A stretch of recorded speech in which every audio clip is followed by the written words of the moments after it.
कहते हैं आईना हमसे कभी झूठ नहीं कहता, मगर कई कल्चर्स में आईनों से जुड़े बहुत से सुपरस्टिशंस हैं। माना जाता है कि मिरर्स हमें एक पैरेलल वर्ल्ड से जोड़ते हैं, पर अगर ये मिरर्स हमें एक ऐसे वर्ल्ड में ले जाएं जहां से हम बाहर ही ना आ सकें, तो हर बार जब हम अपनी खूबसूरती को शीशे के सामने निहारते हैं तो बदले में वो शीशा अगर हमसे हमारी खूबसूरती का एक हिस्सा ले ले, तो ऐसी ही एक कहानी है न्यूयॉर्क शहर में रह रही कैरल की। न्यूयॉर्क सिटी, सपनों का शहर। कैरल का बचपन से सपना था कि वो अपनी लाइफ न्यूयॉर्क सिटी में जिए, और जब कैरल की पहली नॉवेल बेस्ट सेलर बनी, उसके सभी सपने सच होने लगे। उसने न्यूयॉर्क सिटी में एक बहुत ही बड़ा सा अपार्टमेंट खरीदा।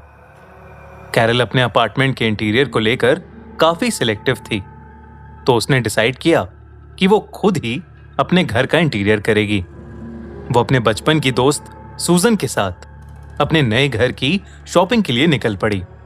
पूरे दिन शॉपिंग और घर सेट करने के लिए तरह तरह के कामों के बाद दोनों काफी थक गए थे। वो वापस कैरल के अपार्टमेंट की तरफ लौट ही रहे थे कि कैरल की नजर रोड साइड पर रखे एक मिरर और उसके सामने बैठे एक बूढ़े आदमी पर पड़ी। कैरल उसके पास जाने लगी।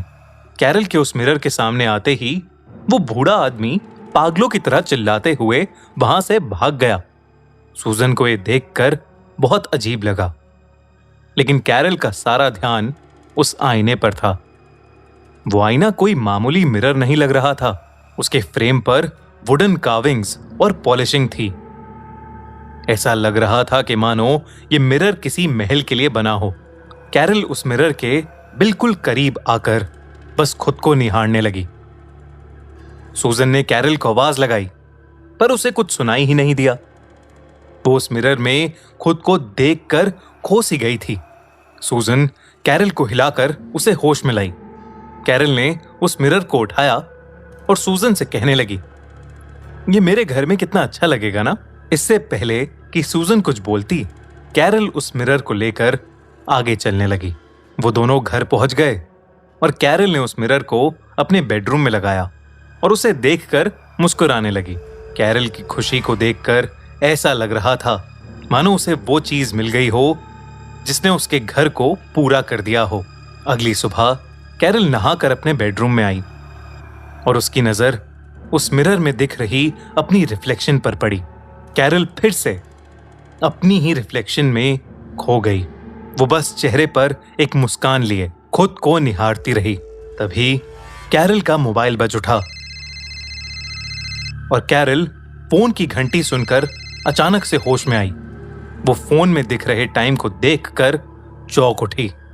2 घंटे बीत चुके थे। वो न जाने कितनी देर से बस खुद को ही उस मिरर में निहार रही थी। पर यह सिलसिला यहां रुका नहीं। कैरल उस मिरर से ऑब्सेस हो गई थी।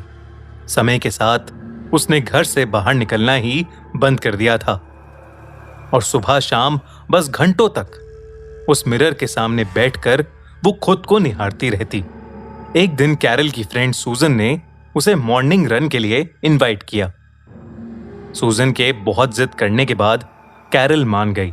अगले दिन सूजन पार्क में कैरल का इंतजार कर रही थी, लेकिन जब कैरल पार्क में पहुंची तो सूजन उसे पहचान ही नहीं पाई। सूजन को कैरल उसकी असली उम्र से लगभग 10 साल बड़ी लग रही थी। उसने जब ये बात कैरल को कही तो कैरल को कुछ समझ नहीं आया। जब कैरल ने परेशान होकर अपने फोन कैमरा में खुद को देखा तो वो चिल्ला उठी। उसके मुंह पर बहुत सारे रिंकल्स हो गए थे और उसके बाल सफेद पड़ने लगे थे। कैरल ये देखकर शॉक में चली गई और किसी इंपॉर्टेंट काम का बहाना देकर अपने घर की तरफ रवाना हो गई।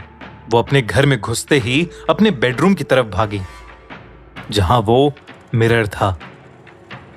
उस मिरर में खुद को देखकर वो फिर से खुश होने लगी, क्योंकि उसमें उसे वही यंग और ब्यूटीफुल कैरल दिख रही थी। लेकिन उस दिन उस मिरर को देखते देखते अचानक कैरल थोड़ा डिजी फील करने लगी और वो नींद की बेहोशी में नीचे गिर पड़ी।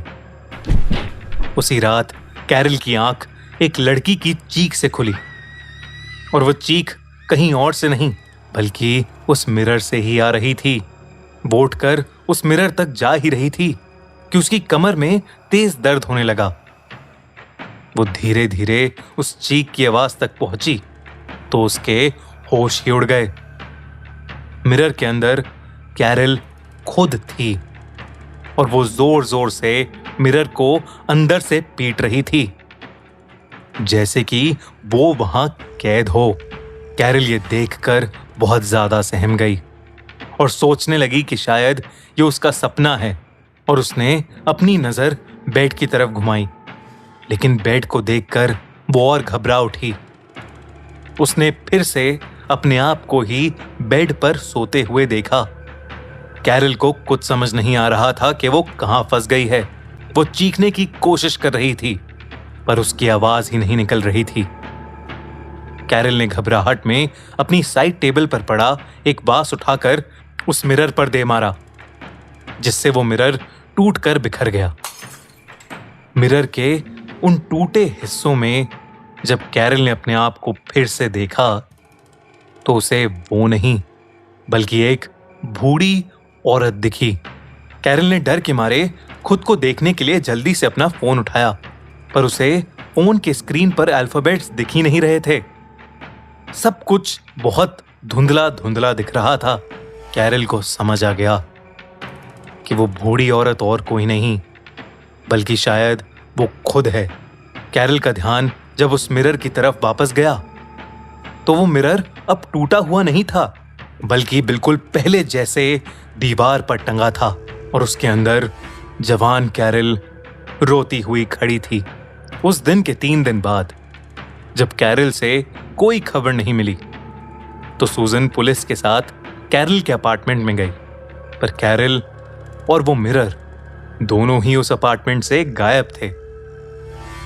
आज तक कोई ये नहीं बता पाया कि कैरल के साथ क्या हुआ, पर लोगों ने इतना जरूर सुना है कि एक बूढ़ी औरत न्यूयॉर्क की अंधेरी सड़कों पर एक मिरर के सामने बैठकर खुद को निहारती रहती है।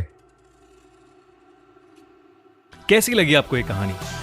अगर अच्छी लगी तो अभी सब्सक्राइब बटन